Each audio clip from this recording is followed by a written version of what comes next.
Assalamualaikum warahmatullahi wabarakatuh. Nama saya Aura Aisyah Najma Pasha dari kelas 10 MIPA 2 ingin mempresentasikan terkait materi pencaksilat. Pertama-tama yang akan saya presentasikan adalah pertama pengertian pencaksilat, kedua sejarah pencaksilat, ketiga perkembangan pencaksilat, keempat peraturan pencaksilat, dan yang terakhir adalah teknik dasar pencaksilat. Pertama yaitu pengertian pencaksilat. Kata silat sendiri merupakan istilah yang terkenal secara luas di kawasan Asia Tenggara. Untuk menyebut seni bela diri ini, meski demikian, masing-masing negara juga mempunyai sebutannya sendiri sesuai dengan bahasa lokal mereka, seperti gayong dan cekak dari Malaysia dan Singapura, bersilat dari Thailand, dan pasilat dari Filipina. Pencaksilat berasal dari dua kata, yakni pencak dan silat. Pengertian pencak ialah gerak dasar bela diri dan terikat dengan peraturan. Sedangkan silat berarti gerak bela diri sempurna yang bersumber dari kerohanian. Dalam perkembangannya, silat ini lebih mengutamakan unsur seni dalam penampilan keindahan gerakan. Sementara itu, silat ialah inti dari ajaran bela diri dalam pertarungan.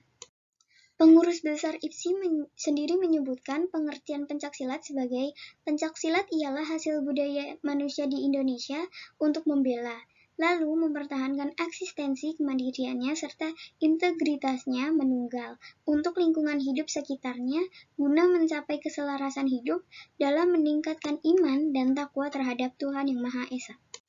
Sementara itu, berdasarkan KBBI menyebutkan bahwa pengertian pencaksilat yaitu sebagai permainan keahlian dalam mempertahankan diri dengan keahlian menangkis, menyerang, serta membela diri menggunakan atau tanpa senjata. Selanjutnya ada sejarah dan perkembangan pencaksilat. Materi yang akan saya bahas kali ini ada 4 perkembangan pencaksilat. Pertama yaitu ada perkembangan pada zaman kerajaan, yang kedua ada perkembangan pada zaman penjajahan Belanda, yang ketiga ada perkembangan pada pendudukan Jepang, dan yang keempat adalah perkembangan pada zaman kemerdekaan. Pertama yaitu perkembangan pada zaman kerajaan. Perkembangan pada zaman kerajaan. Beberapa kerajaan seperti Kutai, Tarumanegara, Kediri, Mataram, Singasari, Sriwijaya, dan juga Kerajaan Majapahit juga menyiapkan berbagai pasukan yang telah dibekali dengan ilmu bela diri guna mempertahankan wilayahnya. Dan pada saat itu, istilah pencaksilat belum dikenal oleh masyarakat kerajaan. Selanjutnya pada tahun 1019 sampai 1041, tepatnya pada masa kerajaan Kahuripan dengan pimpinannya Prabu Erlangga, yang berasal dari Sidoarjo telah mengenal bela diri pencak yang bernama Ehok Hik, yang berarti maju selangkah memukul. Noto Sojino 1999. Yang kedua ada perkembangan pada zaman penjajahan Belanda. Perkembangan pada zaman penjajahan Belanda. Pada masa penjajahan Belanda, pertumbuhan dari pencak silat sangat ditentang oleh pihak Belanda, sebab dipandang berbahaya untuk keberlangsungan jajahannya. Sehingga pencaksilat dilakukan secara sembunyi-sembunyi dan hanya dilakukan pada masyarakat kelompok kecil. Dan pada masa penjajahan Belanda ini, silat hanya mempunyai kesempatan untuk mengembangkan keseniannya yang masih digunakan pada beberapa daerah saja, dan itu pun berbentuk pertunjukan maupun upacara.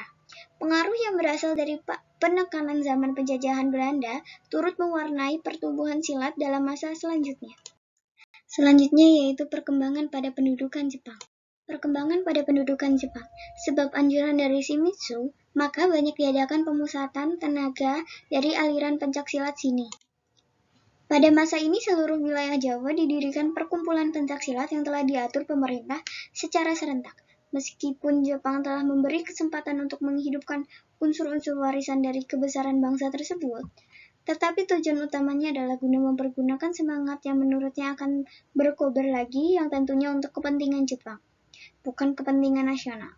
Meskipun demikian, masih ada keuntungannya, yaitu masyarakat kembali sadar demi mengembalikan ilmu tersebut di tempat semestinya.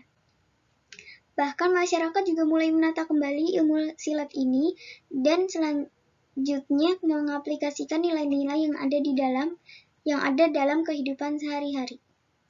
Selanjutnya yaitu perkembangan pada zaman kemerdekaan. Perkembangan pada zaman kemerdekaan. Dalam periode ini adalah perintisan didirikannya organisasi pencaksilat yang memiliki tujuan guna menampung perguruan-perguruan seni bela diri ini yang ada.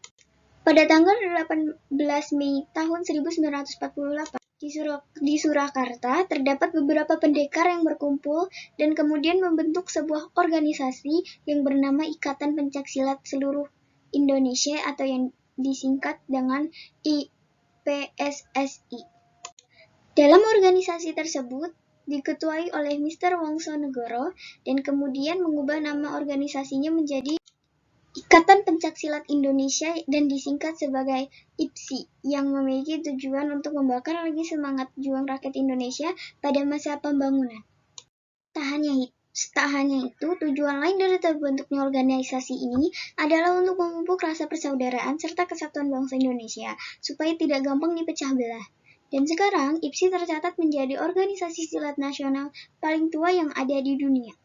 Selanjutnya di tanggal 11 Maret tahun 1980, didirikan juga sebuah organisasi pencaksilat bernama Persatuan Pencaksilat Antar Bangsa, atau yang disingkat sebagai Persilat yang didirikan oleh Prakasa Edi M.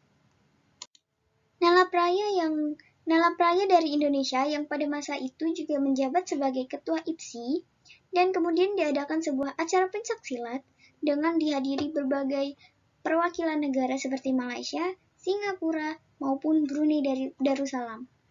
Dan dari keempat negara tersebut, Indonesia termasuk ke dalam negara sebagai pendiri pesilat. Selanjutnya yaitu peraturan pertandingan pencaksilat. Yang saya akan bahas ada 5. Pertama, ketentuan bertanding. Kedua, ketentuan-ketentuan kemenangan. Ketiga, ketentuan hukum kepada pesilat. Keempat, ketentuan penilaian. Kelima, sasaran yang dapat diserang yaitu bagian tubuh. Pertama yaitu ketentuan bertanding. Pertandingan pencaksilat yang dilakukan oleh dua pesilat yang saling berhadapan untuk mencapai prestasi, melakukan pembelaan, hindaran, elakan, serta tangkisan, melakukan serangan kepada sasaran, serangan dengan menggunakan tangan dan kaki, menjatuhkan lawan, dan mengunci lawan. B. Pertandingan pencaksilat yang dilakukan dalam 3 babak dengan masing-masing babak berdurasi 2 menit dan durasi istirahat antar babak adalah 1 menit. Ketentuan pertandingan. Setiap pembela dan serangan harus berpola dasi sikap awal, pasangan, langkah, dan adanya koordinasi dalam melakukan serangan ataupun pembelaan harus kembali pada sikap awal atau pasang. Serangan beruntun harus tersusun dengan teratur dan juga berangkai dengan berbagai cara ke arah sasaran. Sebanyak-banyaknya terdapat 4 jenis serangan. Mematuhi segala ketentuan tentang sasaran, larangan-larangan, dan juga kaidah pencaksilat, serta ketentuan-ketentuan perwasitan umumnya. D. Pertandingan pencaksilat dipimpin oleh 1 orang wasit serta 5 orang juri. Dan yang kedua ada ketentuan-ketentuan kemenangan. Ketentuan kemenangan. Peraturan pertandingan pencaksilat meliputi ketentuan kemenangan sebagai berikut. A. Menang angka. Bila pertandingan selesai dalam 3 babak dan juri telah menetapkan 1 pemenang dengan jumlah angka lebih banyak dari lawannya. B. Menang teknik apabila lawan tidak dapat melanjutkan ke pertandingan sebab A. Menyatakan diri tidak bisa atau tidak mampu meneruskan pertandingan. B. Atas keputusan dokter pertandingan sebab kondisi atlet mungkin membahayakan. C. Atas permintaan dari pelatih. C. Menang mutlak apabila lawannya jatuh dikarenakan serangan yang sah serta tidak sadar setelah hitungan wasit hingga ke 10 dalam waktu 10 detik. D. Menang diskualifikasi apabila A. Lawan memperoleh peringatan ketiga setelah mendapatkan peringatan kedua, lawan melakukan pelanggaran yang berat dan diberikan hukuman langsung berupa diskualifikasi, lawan melakukan pelanggaran tingkat pertama, serta lawan mengalami cedera dan tidak bisa melanjutkan pertandingan atas keputusan dokter pertandingan. E. Menang karena pertandingan tidak seimbang. F. Menang karena lawan tidak hadir dalam pertandingan atau mengundurkan diri. Yang ketiga ada ketentuan hukum kepada pesilat. Ketentuan hukum kepada pesilat. Peraturan pertandingan pencaksilat terdapat berbagai ketentuan hukum dalam pencaksilat, di antaranya sebagai berikut. A. Teguran. Diberikan apabila pesilat melakukan pelanggaran ringan. Pertama, teguran pertama, nilai dikurangi 1. Teguran 2, nilai dikurangi 2. B. Peringatan 1. Apabila pesilat mendapatkan teguran ketiga, dalam satu babak dikarenakan pelanggaran ringan, peringatan ini akan dikurangi 5. C. Peringatan 2. Diberikan apabila pesilat mendapatkan peringatan 1, peringatan 2, dan nilai dikurangi 10. D. Diskualifikasi diberikan apabila pesilat A. Memperoleh peringatan sesudah peringatan 2, melakukan pelanggaran berat yang didorong oleh unsur kesengajaan dan bertentangan dengan norma keolahragaan, dan selanjutnya melakukan pelanggaran tingkat pertama serta lawan cedera sehingga tidak dapat melanjutkan pertandingan atas keputusan dokter pertandingan. Yang keempat yaitu ketentuan penilaian. Ketentuan penilaian dalam peraturan pertandingan pencaksilat ialah sebagai berikut. A. Nilai 1. Elakan atau tangkisan yang sukses dan disusul oleh serangan yang masuk dalam sasaran, atau teknik jatuhan yang juga sukses. Serangan dan tangan yang masuk pada sasaran. B. Nilai 2.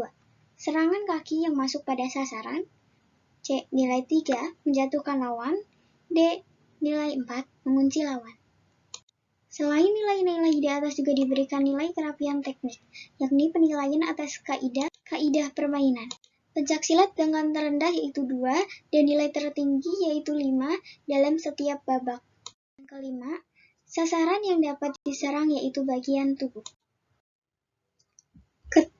kecuali leher, ke atas dan kemaluan diantaranya dada, perut, pinggang kiri dan kanan, punggung. Sementara itu tungkai dan tangan bisa dijadikan sasaran serangan dengan menjatuhkan dan juga melakukan kuncian, namun tidak memiliki nilai sebagai serangan perkenaan. Selanjutnya yaitu teknik dasar pencaksilat. Yang pertama, sikap dasar pencaksilat. Sikap ini merupakan sikap-sikap statis dan dilakukan untuk melatih kekuatan otot-otot pada tungkai. Adapun beberapa sikap dasar dari seni bela diri ini meliputi pertama, sikap hormat.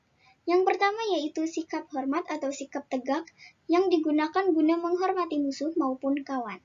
Posisi sikap hormat berupa badan tegap diikuti dengan kaki yang rapat serta tangan berada di depan. Posisi dada terbuka yang rapat dengan jari-jari pada tangan serta pandangan menghadap ke arah atas. Selanjutnya, sikap tegak. Posisi sikap tegak yakni di mana sikap berdiri tegak yang terdapat dalam bela diri pencaksilat. Pada posisi tegak ini juga dibagi lagi menjadi 4 jenis sikap. Di antaranya itu sikap tegak 4, sikap tegak 3, sikap tegak 2, dan sikap tegak 1. Selanjutnya yaitu sikap duduk. Sebagai dasar permainan bawah, sikap duduk juga dibagi atas 4 sikap. Di antaranya itu sikap sila, sikap duduk, sikap simpuh, dan sikap sempok atau dempok. Selanjutnya ada sikap pasang. Selanjutnya merupakan sikap pasang, yaitu sikap awal yang bertujuan untuk melakukan serangan maupun pembelaan. Dalam sikap pasang ini juga dibagi atas 4 sikap. Di antaranya itu sikap pasang pertama merupakan pasang 1, selanjutnya sikap pasang 2, kemudian sikap pasang 3, dan yang terakhir sikap pasang 4. Kuda-kuda pencaksilat. Kata kuda-kuda berasal dari kata kuda, yang berarti posisi kaki layaknya orang yang sedang menunggang kuda. Dalam seni bela diri silat, kuda-kuda juga dapat diartikan sebagai posisi tumpuan untuk melakukan sikap pasang, selanjutnya teknik-teknik serangan, sampai teknik pembelaan diri. Di bawah ini merupakan 5 bentuk kuda-kuda dalam pencaksilat, di antaranya adalah sebagai berikut. Posisi kuda-kuda tengah, kuda-kuda samping, kuda-kuda depan, kuda-kuda belakang, dan posisi kuda-kuda silang. Selanjutnya yaitu pembentukan gerakan. Kemudian ada juga pembentukan gerakan yang merupakan dasar guna mewujudkan pembelaan ataupun serangan kepada pihak lawan. Dalam pembentukan gerakan ini, gerak juga diliputi oleh beberapa unsur, diantaranya adalah sebagai berikut. Pembentukan arah. Yang sangat dibutuhkan pada waktu pembentukan gerakan adalah arah. Di bawah ini terdapat 8 arah penjuru atau arah mata angin. 8 penjuru mata angin merupakan sikap maupun pola langkah silat dengan membentuk 8 penjuru dalam satu titik tumpu yang berada di tengah. Arah 8 penjuru tersebut diantaranya yaitu arah ke belakang, serong kiri belakang, samping kiri, serong kiri depan, arah depan, serong kanan depan, samping kanan, dan arah serong kanan belakang. Berikut merupakan contoh foto pencak silat. Mungkin sekian dari saya, kurang lebihnya saya minta maaf. Terima kasih. Wassalamualaikum warahmatullahi wabarakatuh.